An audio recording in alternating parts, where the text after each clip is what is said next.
তো গ্যাস আবার নতুন একটা ব্লগ নিয়ে চলে এলাম অনেকদিন পরে।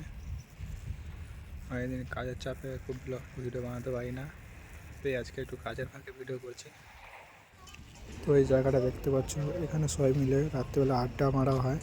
এটা বসার জায়গা, সবাই মিলে এখানে গল্প করে যে যা কথাবার্তা করে এখানটা বসে বসে। তো এইসব মেশিনে ডিস্টার্ব আছে, এইসব মেশিন আমাকে রিপেয়ারিং করতে হবে, ভালো করে সার্ভিস করতে হবে।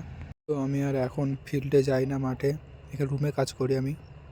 তো তোমাদের একটা ভালো জিনিস দেখাই, এই যে দূরে মাঠটা দেখতে পাচ্ছ, এখানে তুলো চাষ হয়, পুরো মাঠ সবসময় চাষ হয়। এই যে এত তুলো চাষ করেছে, এখানে কাজের জন্য লেবাররাও আছে। এই যে ছোটো ছোটো ঘর দেখতে পাচ্ছ, এই ঘরে সবাই থাকে, এখানে সব কাজ বাজ করার জন্য সব এই লেবাররা থাকে। তো এখানে ফিল্ড থেকে একটা গাড়ি এসে ট্রাক্টর, আরও এখানে রাত্রেবেলা হলে মানে অনেক গাড়ি চলে আসে, অনেক গাড়ি থাকে এখানটায়। তো এই ট্রাক্টরটাকে ধুইছে একটা দাদা, ভালো করে ধুয়ে নিচ্ছে, কেন সবে এসে তো নোংরা সব হয়েছে, ওই জন্য ধুয়ে নিচ্ছে ভালো করে। যে যার একটা গাড়ি সব ধুয়ে রাখে পরিষ্কার করে। আর এই সব ট্রাক্টর দেখছো, এগুলো ডিলিংয়ের জন্যে, এখানে ডিলিং ভালো করে করতে হয়, ওই জন্য ট্রাক্টর রাখা হয়েছে। তো এই দেখো, এখানে খুব সুন্দর একটা আম গাছ আছে, আর এইখানটায় কামার কাজ করে। তো আমাদের এখানে যে রান্না হয় সেটা দেখাচ্ছি আপনাদেরকে, দেখো।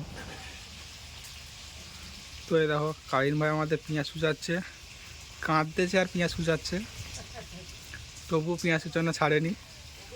আর এই দেখো দাদা এখানে রান্না করছে এখন। গরমের সময় তো সবার খুব কষ্ট হচ্ছে।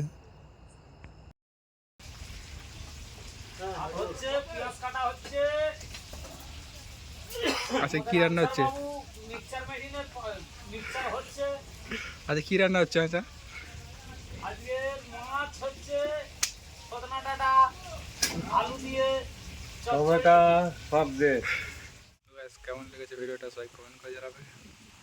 এই পর্যন্ত ভিডিওটা, দেখা হচ্ছে নেক্সট কোনো ভিডিওতে। বাই।